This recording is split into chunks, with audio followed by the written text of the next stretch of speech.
Bismillahirrahmanirrahim. Assalamualaikum warahmatullahi wabarakatuh. Alhamdulillahilladzi amarana bil ittihadi wat ta'awuni 'alal birri wat taqwa wa nahana 'anit tafarruqi wat taba'udi wat ta'awuni 'alal itsmi wal 'udwan. والصلاة والسلام على أشرف الأنبياء وإمام المرسلين وقدوة الصالحين نبينا وحبيبنا محمد وعلى آله وصحبه أجمعين وبعد. فأوصيني وإياكم جميعا بتقوى الله. اتقوا الله حق تقاته ولا تموتن إلا وأنتم مسلمون وتزودوا فإن خير الزاد التقوى واتقوا الله يا أولي الألباب. Hadirin hadirat sidang jamaah salat maghrib yang dimuliakan Allah, para pendengar radio Baitur Rahman, RRI, dan radio-radio swasta lainnya yang menyiarkan secara langsung halaqah maghrib dari Masjid Raya, rahimani wa rahimakumullahu jami'an. Para jamaah dan para pendengar yang mulia, alhamdulillah atas rahmat Allah, karunia-Nya, kita telah dapat melaksanakan solat maghrib kita di awal waktu secara berjamaah di rumah Allah ini. Selanjutnya kita masih ada waktu kesempatan yang dalam masjid ini untuk berniat i'tikaf sambil menunggu waktu fardu isya yang nantinya insya-Allah akan kita tunaikan juga di awal waktu secara berjamaah, dan kita juga dapat melanjutkan pembahasan kita apa yang sudah 2 kali kita sampaikan di pertemuan kita 2 minggu yang lalu terkait dengan perkembangan kondisi yang terjadi di Afghanistan. InsyaAllah malam ini akan kita akhiri pembahasan tentang masalah ini, kecuali nanti apabila ada perkembangan yang baru dan penting untuk menjadi renungan bagi kita, akan kita sampaikan insya-Allah. Tetapi terkait dengan situasi yang terjadi di Afghanistan, insya-Allah secara kondisi juga sampai saat ini, pertama dapat kami sampaikan dulu sebelum nanti kita melanjutkan pembahasan kita, bahawa sebagaimana janji Amerika dengan pihak Taliban, bahawa Amerika pada tanggal 31 Agustus adalah batas terakhir mereka menarik seluruh pasukannya dari Afghanistan. Dan juga itu batas waktu terakhir mereka mengevakuasi baik itu para diplomatnya, warga negaranya, dan juga warga negara Afghanistan yang ingin meninggalkan Afghanistan. Maka pada hari Senin tanggal 30 Agustus sebelum pukul 00, artinya lebih cepat 1 hari dari perjanjian, maka Amerika telah menarik seluruh pasukannya dari Afghanistan, begitu juga kemudian sudah mengakhiri proses evakuasi tadi, baik warga negaranya ataupun juga diplomat-diplomat negara-negara Eropa, bahkan tadi warga sipil Afghanistan yang ingin meninggalkan Afghanistan. Maka ketika Mayor Jenderal Chris Donaghue, ini adalah komandan pasukan Amerika, dan ini adalah orang yang naik pesawat terakhir yang menandai akhir dari tadi proses evakuasi Amerika dari Afghanistan. Maka jamaah rahimakumullah, seperti yang kita baca juga di Detik, bahwa juru bicara Taliban Zabihullah Mujahid, setelah tadi pesawat terakhir yang mengangkut di dalamnya ada Mayor Jenderal Chris Donaghue tadi, yang menandakan sudah berakhir semua pasukan Amerika dan proses evakuasi Amerika di Afghanistan, maka juru bicara Taliban Zabihullah Mujahid menyampaikan bahwa Taliban ke depan akan membuka diri untuk kemudian berhubungan dengan berbagai negara yang ada di dunia. Dan berkali-kali kalau kita baca melalui juru bicaranya tadi Zabihullah Mujahid, bahwa Taliban akan mengambil kebijakan sekarang ini dan untuk ke depan berbeda dengan kebijakan yang diambil dulu ketika mereka berkuasa di Afghanistan dari 1996 ke 2001. Dan sekarang ini akan berbeda dengan kebijakan seperti yang dulu.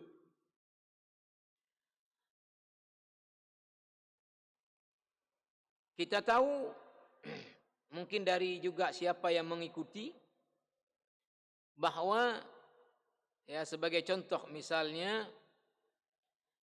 Taliban dulu pada tahun 1996 ke 2001 itu pertama, orang perempuan tidak boleh ada yang bekerja. Semuanya harus di rumah. Orang perempuan di atas umur 10 tahun tidak boleh mendapatkan pendidikan. Seluruh orang perempuan harus pakai cadar. Enggak boleh enggak pakai cadar. Semua laki-laki harus pelihara jenggot.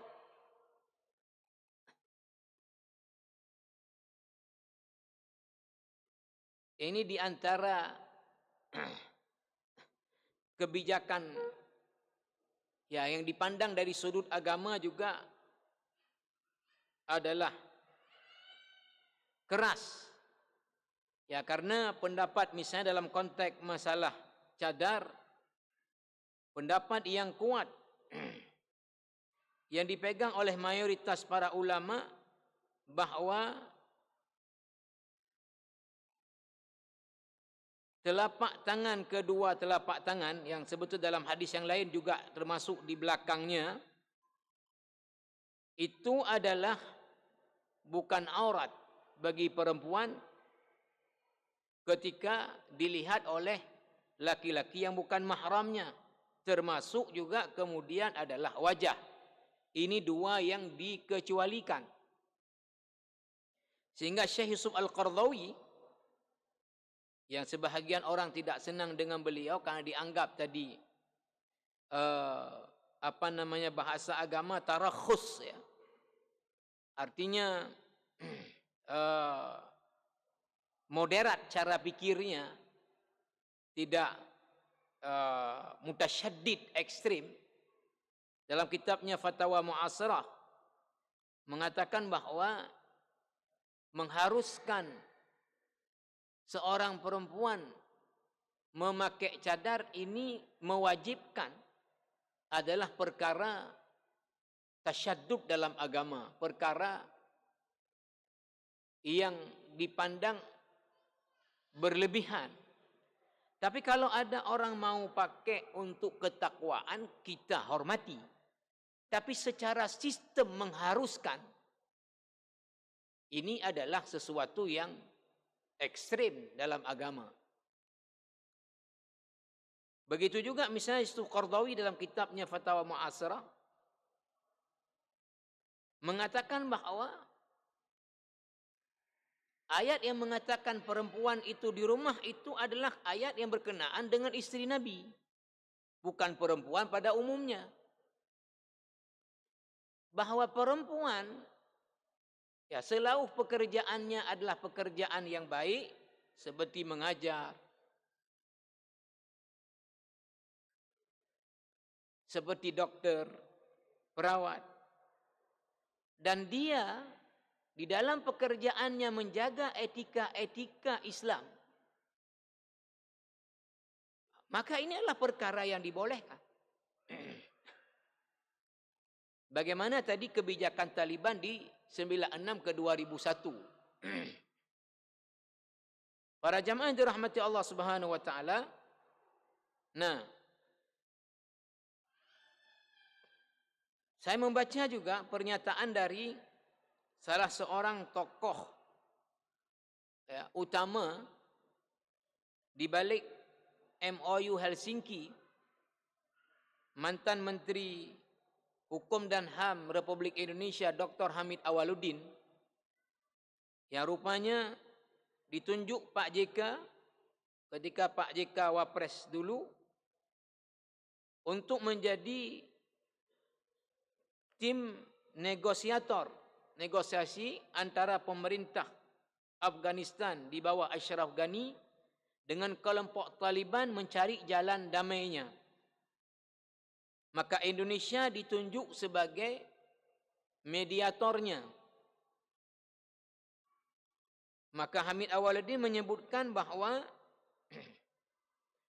Indonesia ketika mendapatkan kedudukan di Dewan Keamanan PBB sebagai anggota tidak tetap, melobi Dewan Keamanan PBB untuk supaya larangan berpergian disebut dengan travel ban kepada petinggi Taliban dicabut. Maka dengan itulah orang-orang Taliban petingginya itu bisa datang ke Jakarta, bertemu dengan Pak Yusuf Kala di rumah dinasnya, kemudian salat di Masjid Sunda Kelapa.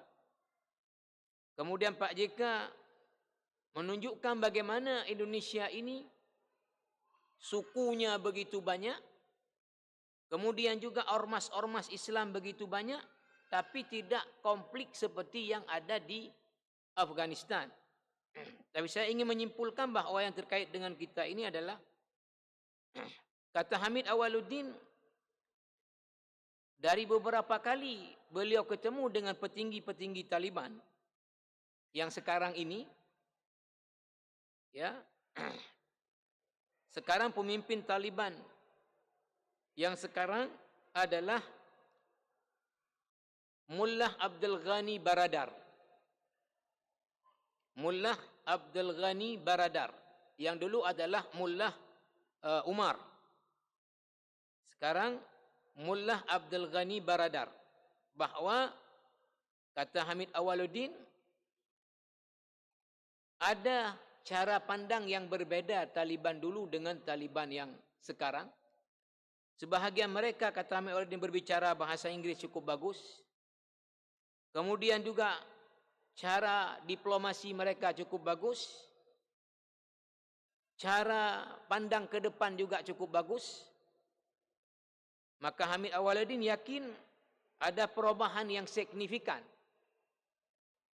dalam pemerintahan Taliban ke depan.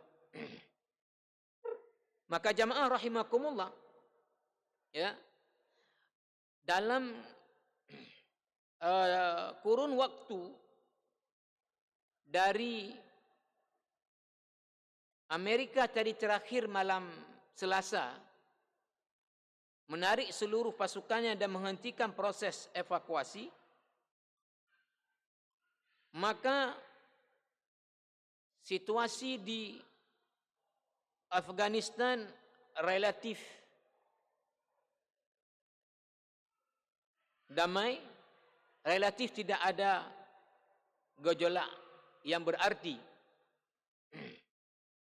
Nah, ini menunjukkan dalam masa beberapa hari ini tadi adanya perubahan yang ingin dilakukan oleh pemerintah Taliban ke depan.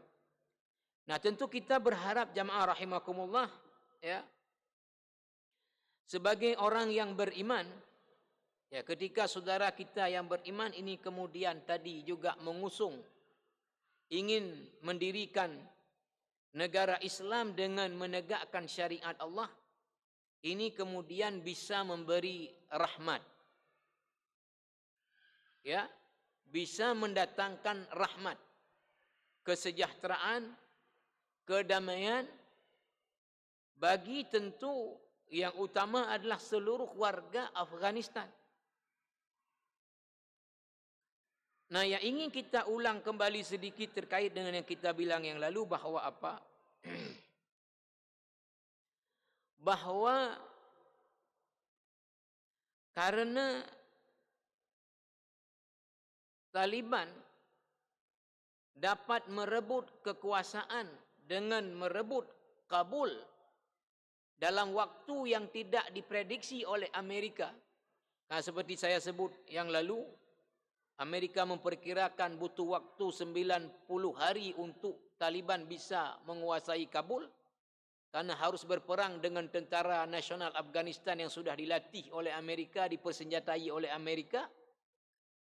Rupanya hanya dalam hitungan jam mereka kemudian merebut istana presiden, karena presiden sudah melarikan diri.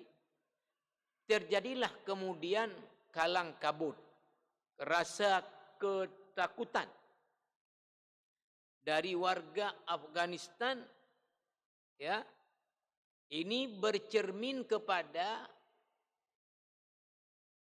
pemerintahan Taliban di 1996 ke 2001. Maka mungkin seperti yang kita sebut, ya, di antara mereka selama ini ada yang bekerja, ya, orang bekerja ketika ada peluang untuk nafkah.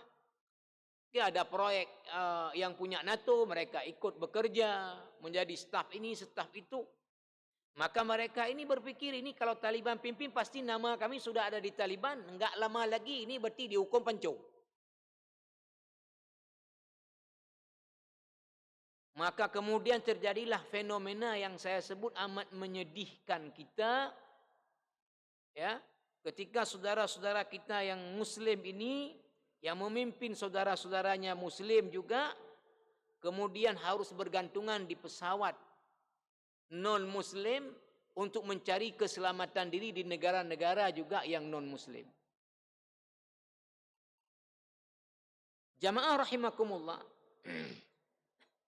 seperti yang saya juga sudah singgung, tadi terakhir saya buka dengan judul bahawa negara adidaya di dunia sekarang ini 3 secara ini.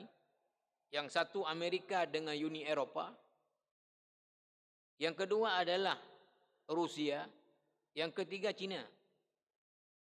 Maka tentu sekarang ini yang sudah, ya, lama ikut campur mengintervensi Afghanistan dengan persoalan dulu masalah teroris yang terjadi di World Trade Center.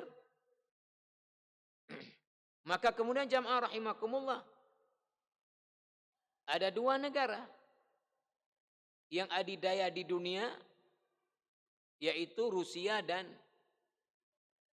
China. Maka Vladimir Putin tadi mengeluarkan pernyataan bahwa mereka belum mengambil sikap apakah akan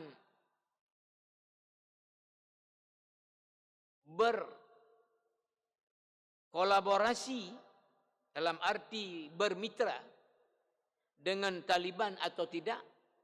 Mereka akan lihat dulu. Tetapi satu hal yang disebutkan, dan ini yang saya pernah singgung juga,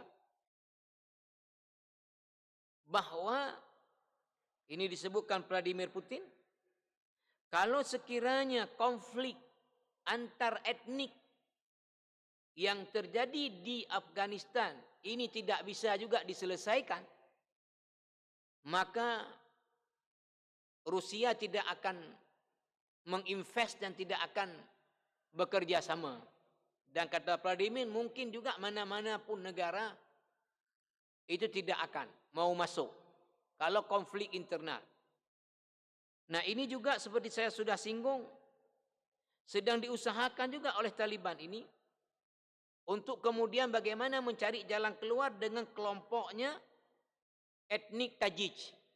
Yang sudah kita sebut pada pertemuan yang lalu, sampai ada mereka 32%. Yang mereka dari dulu adalah lawannya Taliban. Dan ini dipimpin oleh anaknya ke komandan Mujahidin Tajik dalam melawan Rusia, yaitu Ahmad Shah Massoud, sekarang anaknya Ahmad Massoud. Nah, jamaah rahimakumullah, jadi peluang untuk kemudian terjadi perang sesama etnik yang itu semuanya Muslim, ini satu masalah lagi juga. Nah, kita ingin ambil inti jamaah rahimakumullah, yang ini yang ingin kita bahas dan kita buat penekanan. Jamaah rahimakumullah, apa yang kemudian sudah saya singgung dari awal, bahwa yang menyedihkan kita adalah tadi, kenapa ketika satu kelompok yang mengusung ingin mendirikan negara Islam dengan menerapkan syariat Allah, itu bermusuhan juga dengan kelompok yang juga mengusung negara syariat dan menegakkan syariat. Siapa dia? ISIS. ISIS dari sejak kemunculannya, ya tentu sampai hari ini, mungkin sampai ke depan, itu bermusuhan dengan Taliban.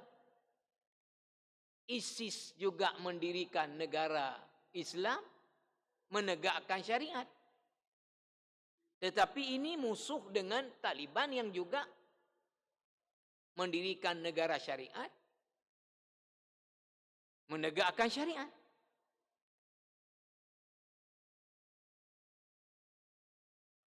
Kemudian kalau ini terjadi juga tidak diselesaikan, adalah perang apa?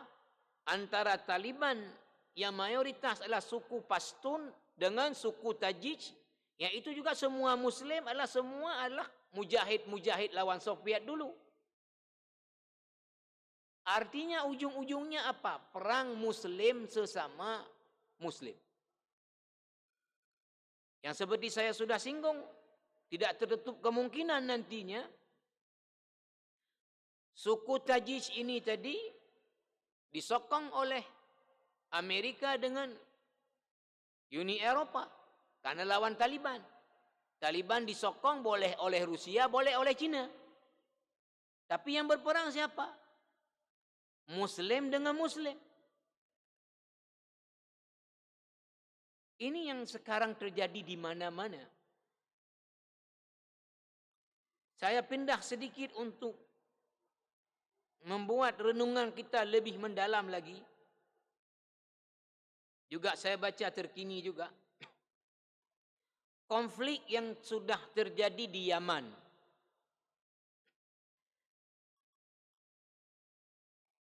Ketika Houthi. Ini Houthi ini sebetulnya juga mereka sebuah kabilah di Yaman yang secara alirannya adalah Syiah. Merebut ibu kota Yaman, Sana'a. Maka sejak itu pemerintah yang mampu dipukul mundur oleh mereka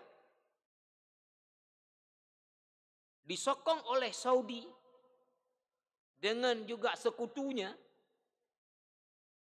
untuk kemudian menyerang Houthi dan memukul mundur untuk merebut kembali Sana'a. Ini dari 2015, sudah 6 tahun. Perang Yaman antara siapa? Muslim dengan Muslim. Cuman satunya Syiah, satunya Sunni. Nah, akibat perang ini apa yang terjadi jamaah yang mulia? Berita terkini saya baca, sekarang ini karena perang di Yaman, maka krisis kemanusiaan yang terburuk di dunia sekarang ini di Yaman.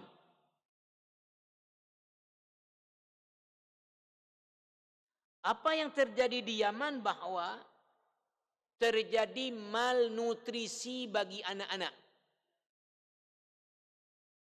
Malnutrisi bagi anak-anak. Artinya apa? Anak-anak tidak cukup gizi karena keadaannya perang. Siapa mereka? Semua muslimun.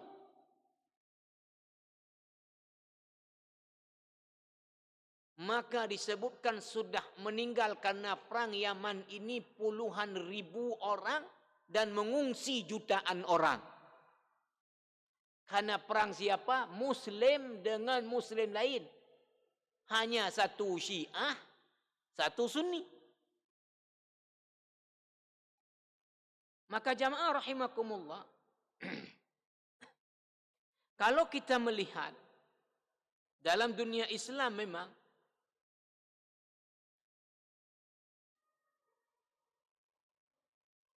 ada kecenderungan kelompok-kelompok, ya kalau istilah bahasa ininya adalah mazhab. Ya, mazhab. Mazhab itu ada di mazhab fikih, ada di mazhab akidah. Ini baik mazhab akidah maupun mazhab fikih. Ada kecenderungan-kecenderungan kelompok-kelompok di dalam Islam ini untuk kemudian merebut kekuasaan, setelah itu memaksakan pahamnya kepada orang lain.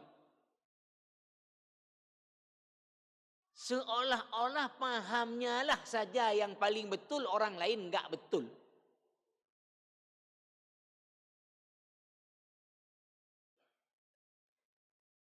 Ini yang terjadi. Nah, sehingga apa jamaah rahimakumullah? Kita menjadikan saudara kita yang Allah adalah Tuhannya, Al-Quran adalah kitab pedomannya, Muhammad adalah Rasulnya, Ka'bah adalah kiblatnya, Muslimin dan Muslimat adalah saudaranya. Cuman ada beda paham dalam beberapa hal tertentu. Apalagi kalau itu memang hanya persoalan furu'iyah ijtihadiyah. Ini telah kita jadikan dia lebih musuh daripada orang kafir dan daripada orang komunis sekalipun. Ini sekarang yang terjadi. Jadi kita lebih berteman dengan orang kafir yang Tuhannya bukan Allah, yang kitabnya bukan Quran, yang kiblatnya adalah bukan Ka'bah, yang saudaranya bukan muslimin muslimat, daripada saudara kita yang seiman tadi. Akibat apa? Akibat beda faham. Sehingga kita mengatakan bahwa kitalah yang betul, orang lain enggak betul. Akhirnya apa tadi? Ya, tadi kita jadikan orang lain musuh. Ini dari mana dalilnya untuk kemudian bersikap seperti ini? Di surat Al-Fatah, paling akhir ayat dari surat Al-Fatah. Ini sekarang sudah balik ini konsep ayat ini dalam implementasinya.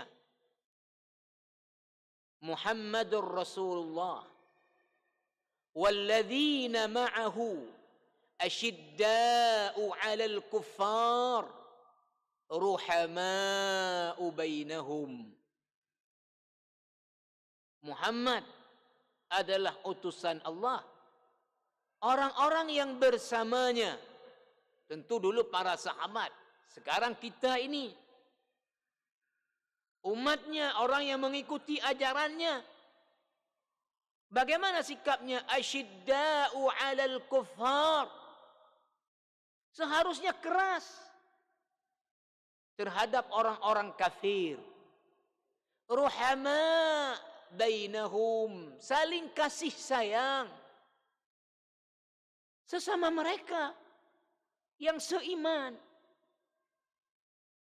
Ini sekarang di mana-mana dibalik. Asyidda 'alal muslimin, ruhama bainal kufar. Keras terhadap kelompok-kelompok lain dari orang yang beriman. Berkasih sayang dengan orang-orang yang non-muslim.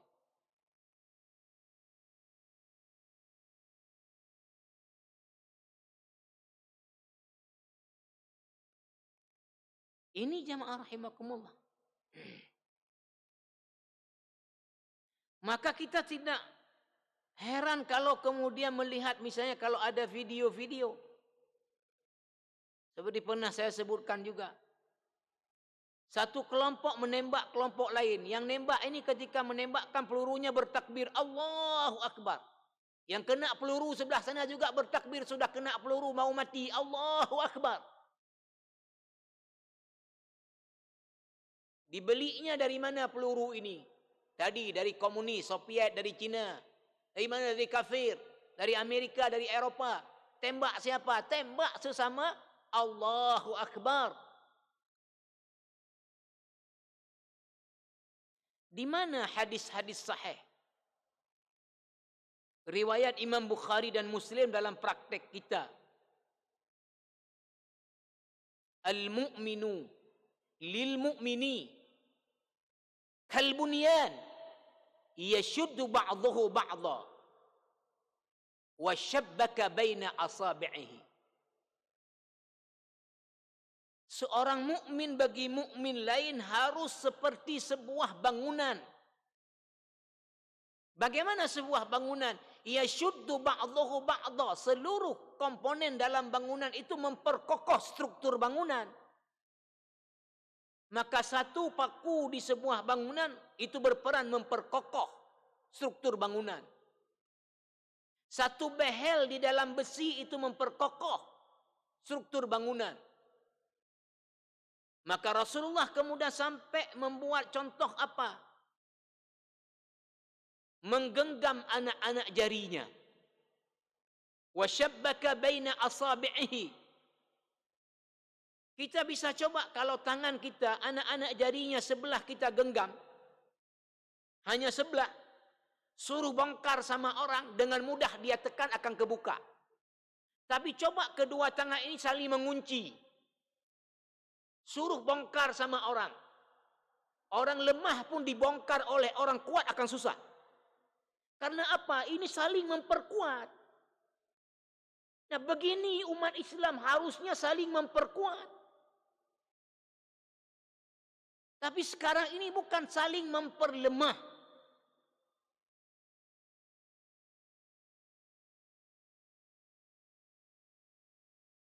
Di mana implementasi hadis? Mathalul mu'minina fi tawaddihim wa tarahumihim wa ta'atufihim mathalul jasad idza ishtaka minhu 'adhun tada'a lahu sairul jasad bis-sahri wal humma. perumpamaan mukmin ini dalam kehidupan mereka sesama mukmin ibarat seperti sebuah jasad, sebuah badan. Kalau ada anggota badan yang satu saja bahagian sakit, seluruh badan akan merasa, kemudian meriang dan kemudian susah tidur. Inilah yang digambarkan Rasulullah bagaimana seharusnya mukmin bagi mukmin yang lain. Kita harus sedih kalau saudara kita itu dalam kesedihan. Kita harus ikut senang ketika saudara kita senang. Sekarang ini kitalah yang telah membuat saudara-saudara kita melarat tadi. Sekarang berapa besar penderitaan orang-orang Islam yang ada di Yaman? Anak-anak malnutrisi, orang-orang sakit tidak ada obat, orang-orang mengungsi, orang-orang hari-hari mati. Ini gara-gara perang Muslim sesama Muslim. Hanya saya sebut tadi faktornya kalau secara ini adalah satu Syiah, satu ini. Tapi sebetulnya ujung-ujung sebetulnya, mohon maaf kalau saya salah menerjemahkan, adalah awalnya rebut-rebut kekuasaan. Cuma biar dapat sokongan dari pengikutnya dan sebagainya, bawalah bendera kita memperjuangkan ini biar dapat sokongan. Tapi sebetulnya di balik itu adalah rebut kekuasaan, kemudian bagi-bagi kenikmatan dunia.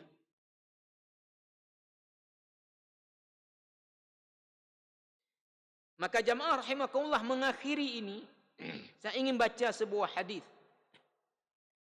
Hadis ini adalah statusnya adalah hadis diriwayatkan oleh Abu Daud, tapi hadis ini derajatnya adalah sahih setelah ditahqiq.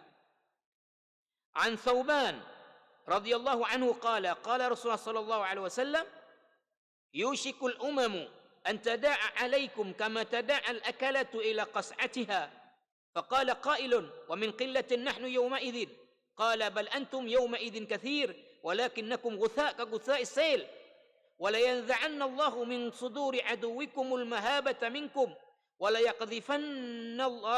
وليقذفن الله في قلوبكم الوهن فقال قائل يا رسول الله وما الوهن قال حب الدنيا وكراهية الموت. Dalam hadis yang sahih ini, riwayat Abu Daud, Rasulullah bersabda, akan dekat waktunya kalian akan dikuasai oleh bangsa-bangsa lain. Seperti orang mengurumi hidangan makanan. Ada sahabat yang coba bertanya waktu itu mendengar dari Rasulullah. Amin qillatin nahnu yawma idzin. Apakah hari itu Rasulullah karena kita jumlahnya sedikit sehingga dikuasai bangsa-bangsa lain? Apa jawab Rasulullah? Qala bal antum yauma idzin katsir. Bukan, kalian pada hari itu sejumlahnya ramai, tapi kayak buih di lautan. Sehingga apa yang terjadi adalah Allah mencabut rasa takut kepada kalian dalam musuh-musuh kalian dan menanamkan dalam diri kalian al-wahan. Apa itu wahan? Adalah hubbud dunia, cinta kepada dunia. Mudah-mudahan ada manfaatnya jamaah rahimakumullah. Tentu kita berharap bahawa ke depan tadi Taliban bisa menjadi rahmat terutama bagi muslimin dan muslimat yang ada di negeri mereka, dan kemudian konflik sesama muslim bisa dijauhkan, termasuk juga kita ini harus betul-betul dapat menghindari untuk kemudian tadi bermusuhan dengan sesama saudara kita. Subhanakallahumma hamdika asyhadu an la ilaha illa anta astaghfiruka wa atubu ilaik. Assalamualaikum warahmatullahi wabarakatuh.